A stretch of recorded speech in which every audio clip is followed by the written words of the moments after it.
26 সালে আমার মনে হচ্ছে যে 3টা ঈদ হবে, 2টা ধর্মীয় ঈদ আর একটা হলো নির্বাচনী ঈদ। এই ঈদের আনন্দ সব মা বোনদের মধ্যে ছড়িয়ে পড়েছে, সবাই খুব আনন্দিত করতেছে, অনেক খুশি, সবাই অনেক আনন্দিত আছে। ধানের শীষে সবাই ভোট দিবে। এই 17 বছর ভোট কেন্দ্রে যেতে পারে নাই, তারা ভোট দিতে পারে নাই, তাদের মনে অনেক দুঃখ, অনেক আবেগ আছে। ভূঁইয়াপুরে ধানের শীষের প্রচারণায় নারী সমর্থকরা। বিশেষ প্রতিনিধির দেয়া তথ্যচিত্রে বিস্তারিত দেখুন।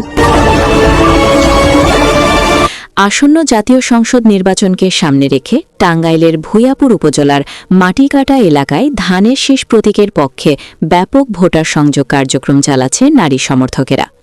নিকরাইল ইউনিয়নের ৮ নং ওয়ার্ডের বিভিন্ন পরিবারে গিয়ে তারা বিএনপির কেন্দ্রীয় কমিটির সহসভাপতি অ্যাডভোকেট আব্দুস সালাম পিন্টুর পক্ষে ভোটারদের উদ্দেশ্যে প্রচারকার্য চালাচ্ছেন।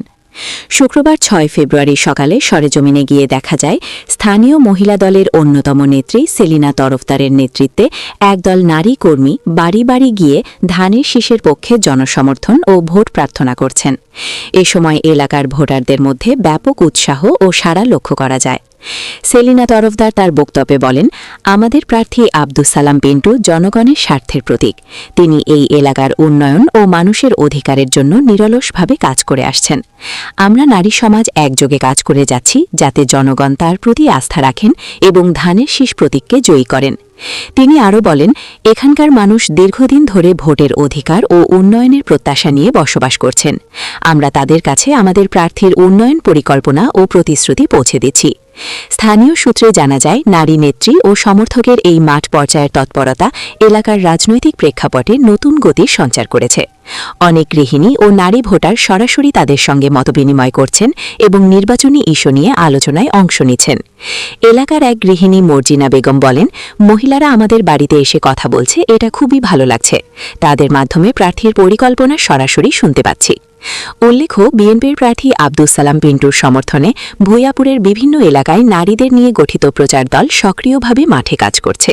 আগামী নির্বাচনে তাদের এই কার্যক্রম ভোটার উদ্বুদ্ধকরণে কী ভূমিকা রাখে সেটি এখন দেখার অপেক্ষা। ভূঁইয়াপুর থানা বিএনপি মহিলা দলের আমি সেলিনা তরফদার, আমার মা বোনদেরকে নিয়ে আমি কাজ করতেছি ধানের শীষে ভোটের জন্য। প্রতি বাড়ি বাড়ি যখন যাই তখন দেখি মা বোনেরা কত আনন্দিত, মনে হয় যে পারলে আজকেই ভোটটা হয়ে গেলে আজকেই মনে হয় তারা ভোট দিবে, এত আনন্দিত। 17 বছর ভোট দিতে পারে নাই, অনেক মা বোনেরা মনে করতেছে যে এটা তো ভোটের দিন না, এটা মনে হয় আজকে ঈদের দিন হবে। 26 সালে আমার মনে হচ্ছে যে 3টা ঈদ হবে, 2টা ধর্মীয় ঈদ আর একটা হলো নির্বাচনী ঈদ। এই ঈদের আনন্দ সব মা বোনদের মধ্যে ছড়িয়ে পড়েছে, সবাই খুব আনন্দিত করতেছে। যখনই ভোট চাইতে যায় তখন মা বোনেরা কী যে খুশি হয়, সেটা হলো 12 তারিখে ধানের শীষের বিজয় মিছিল আমরা করতে পারবো এবং কি ধানের শীষের ভোট কেন্দ্রে যে সুস্থভাবে হবে, মা বোনেরা যাবে, ভাইয়েরা যাবে, চাচারা যাবে, সবাই যাবে, সবাই ধানের শীষেই ভোট দেবে। এবং তারা অনেক আনন্দিত, শুধু তাই না, যে আব্দুল সালাম পিন্টুর জন্য যে তারা অনেক দোয়া করেছে, অনেক কষ্ট করেছে, সেই দোয়াটা যেন সফল হয়। আল্লাহ তাআলা যেন আব্দুল সালাম পিন্টুর জন্য যে দোয়া করেছে সেটা যেন সার্থক হয়। টাঙ্গাইল 2 আসনে ভূঁইয়াপুর ও গোপালপুর আব্দুল সালাম পিন্টু ভাই নমিনেশন পেয়েছে। তার জন্য আমরা বাড়ি বাড়ি ভোট চাইতে যাইতেছি, ঘরে ঘরে প্রত্যেকটা মা বোনদেরকে বোঝাইতেছি ধানের শীষে ভোট দেওয়ার জন্য। সবাই একমত এবং কি সবাই ধানের শীষে ভোট দেবে, সবাই আমরা ঐক্যবদ্ধ আছি।